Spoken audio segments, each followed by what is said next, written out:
18 तारीख का दिन रविवार का अवसर है, अमावस्या तिथि बन रही है और बहुत सुंदर तरीके से ग्रहों ने एक परिवर्तन का योग भी बना रहे हैं। जो परिवर्तन का योग बनकर तैयार हुआ, पंचग्रही चतुर्ग्रही से पंचग्रही योग का निर्माण आपकी राशि में होने वाला है। दिन भी अच्छा है, शाम के बाद आपकी विजय के शंखनाद होने के नए रास्ते बनते दिखाई दे रहे हैं, इसलिए कन्फ्यूजन थोड़ी देर के लिए अवॉइड कर लो।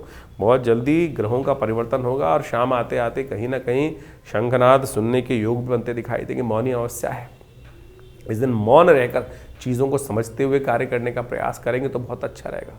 ज़्यादा बोलने से नुकसान होने के योग दिखाई देते हैं और शांति से चीज़ों को करने में अच्छा रहेगा आपके लिए। मौनी अमावस्या का दिन चल रहा है, आपकी राशि के दृष्टिकोण से आपके लिए अच्छा रहेगा कि दाल, साबुत दालें जो भी हों उनको अपनी सामर्थ्य के अनुसार से इस दिन यथाउचित भाव से गरीबों को दान करने का प्रयास करें। गर्म वस्त्रों का दान करना, गंगा स्नान करना बड़ा श्रेष्ठ आपकी राशि के दृष्टिकोण से दिखाई देता है।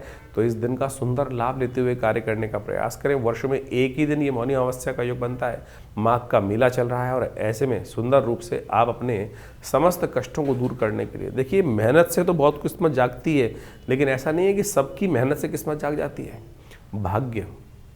भाग्य को जगाने के लिए, भाग्य की सफलता के लिए, भाग्यम फलति सर्वत्र कहता है ना, तो इसलिए भाग्य को जगाने के लिए अपने पुण्यों को जगाने का प्रयास करना चाहिए। जब पुण्य जाग जाते हैं ना तो थोड़ी सी मेहनत से ही किस्मत कहाँ से कहाँ पहुँच जाती है। तो इस बात का ध्यान रखते हुए कार्य करेंगे तो बड़ा शिष्ट रहेगा आपके लिए। मौनी अमावस्या पर एक बात का और ध्यान रखें कि हमने इस दिन, क्योंकि मौनी अमावस्या के दिन गायत्री का जप यज्ञ करना सबसे श्रेष्ठ माना जाता है, साथ साथ नवग्रहों की शांति के लिए भी अपने पुण्यों को जगाने के लिए कार्य करना चाहिए। हमने विवेकानंद योगाश्रम में इस मौनी अमावस्या के अवसर पर एक नवग्रह शांति महायज्ञ, गायत्री महायज्ञ रखा है।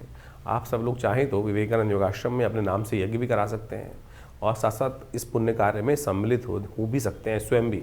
सुबह 8 बजे से लेकर रात दोपहर को करीब 11-12 बजे तक ये कार्यक्रम चलेगा और कहा जाता है कि ये मौनी अमावस्या एक बहुत शुभ तिथि मानी जाती है। इस दिन चीज़ों को समझने का प्रयास करना चाहिए। मौन यानी मौन रखने का व्रत रहना चाहिए। और इस दिन कहा जाता है कि समस्त तीर्थों का जल जो होता है गंगा के समान पवित्र हो जाता है।